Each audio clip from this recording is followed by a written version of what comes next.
Hi, I'm Andres Guzman reporting live from William Patterson University, where I had the privilege to sit down with one of the professors. Take a look. So why did you choose to teach in this department? Well, I'm a graduate of William Patterson back in '79, and after I graduated, I was going to go into their master's program and be a student teacher, things like that. But at that time, I decided not to. I was done with school. I just couldn't bear the thought of going back into the classroom at that time. So I took some time off, and when I went back to school, I actually went back to law school. But fortunately for me, I kept in touch with a couple of professors that are up here that I had when I was an undergrad here, and through staying in touch with them, meeting with them, etc., they kind of got me interested in going back to teaching again. So eventually I did. I came back to William Patterson, started teaching at night, and then a couple of years ago, the opportunity came for me to teach during the day, and I preferred that. So now I'm teaching at William Patterson here through the political science department as an adjunct, and I really enjoy it. And I'm also, as a result of this teaching experience, I've also been able to teach up at Dominican College in New York State. So teaching was always a calling for you? I think so.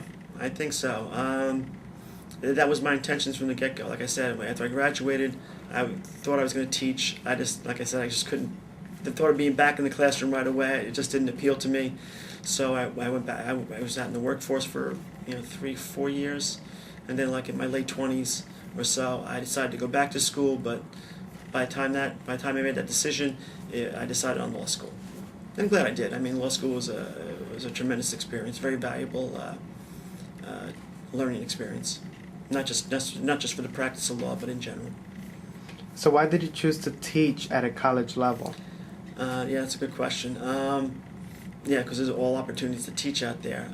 I think the main thing, I like the idea that the material is a little bit more advanced than when you'd have it at a high school level. Right now, in this particular semester, I'm teaching 2 intro courses and also 1 American government course. So, for example, in the American government course, if I was teaching on a lesser level, high school, middle school level, it would kind of just be nuts and bolts of American government, how it works, etc., etc. However, on the college level, you can expand on that, and you can get students learning a little bit more about their government and the society that they live in. In American government this particular semester, I'm using a book that teaches to look at American government, American society as an elite society, where the few govern the many. Not the kind of material that you would have at a lower level, and I prefer to teach that at that upper level, particularly in American government. Also, you have a certain amount of academic freedom in terms of what kind of books you want to pick to teach. I've been using this book in American government for a couple of semesters now. I've also been using the same book in intro for a couple of semesters now. But I'm always looking for a new book to use. And if a different book comes along and I want to use it, I can use it. I'll just notify the chairman of the department, whatever, put on my syllabus that, just let them know that I'm changing my book, etc. And I can do that. I can take the course in a different direction. So I like the idea that the material is a little bit more advanced, and I also like the academic freedom of choosing within a limited course framework, you can pick millions of books to choose from. So I like that. So what expectations do you have for the ideal student? Well, that's almost 2 separate questions. I have like certain expectations, and then there's the ideal student. On my syllabus, I give a lot of credit for attending and for participation in class for a number of reasons. People think that that's the bare minimum that a student should do. They have a class, they should attend it, right? And if they're there, they should participate. But that, again, that's different from class to class. Some classes are more vocal, lend themselves to students expressing themselves. Some classes are quiet, etc. But it's also up to the professor to elicit conversation, hopefully through topics, through questions, to get people thinking and talking. that would be a minimum expectation. Show up in class, listen to your fellow students, and to participate. And I don't mean that as like a bare minimum, because I kind of think that's the best way to learn. Reading a book is fine. It's important because it helps you participate when you are in class. But I think people learn more when when there's an exchange of ideas. Okay, I understand you can read a book and interpret it, etc. But until you get into a classroom with other people, some people who are similarly situated than you as you are, or maybe have different life experiences than you have. They can bring all that to the classroom, and they can bring all that, which is a little bit above and beyond the textbook. What's the ideal student? The ideal student would do all three: always attend class, always participate, and always read before class. I mean, but with that caveat, that's difficult. I understand there's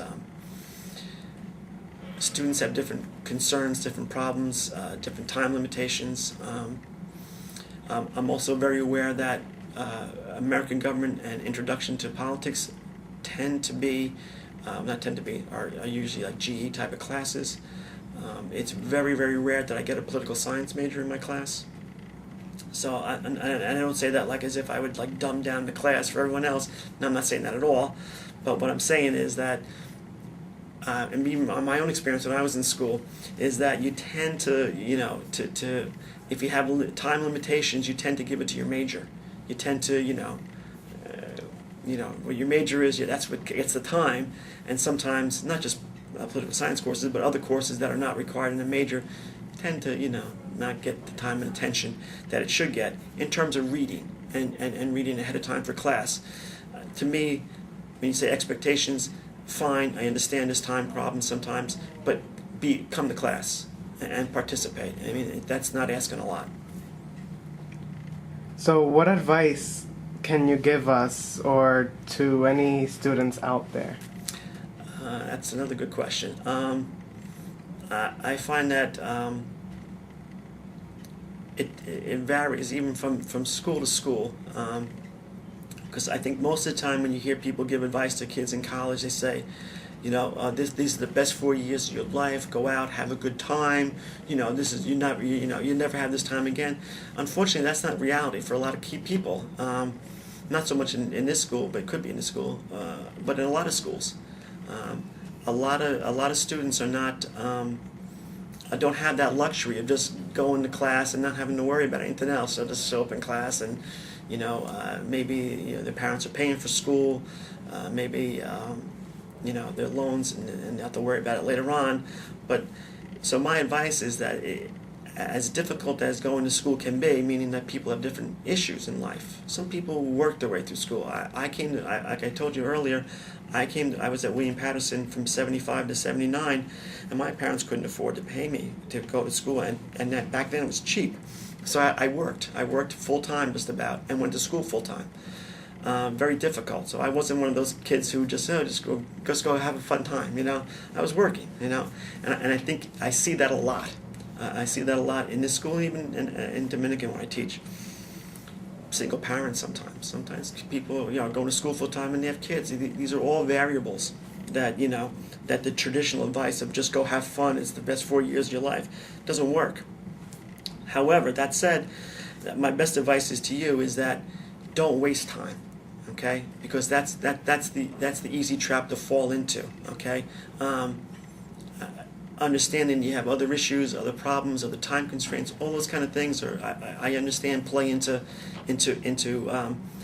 how much time you can dedicate to school. Maybe on a given week you can dedicate a lot of time. Maybe the next week for whatever issues are involved, work, family, you can't donate a lot of time.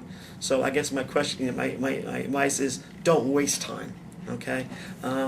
Use your time well, and if for some reason, like I said earlier, you can't read, understood, but try to get to class and try to participate because you can learn there, okay?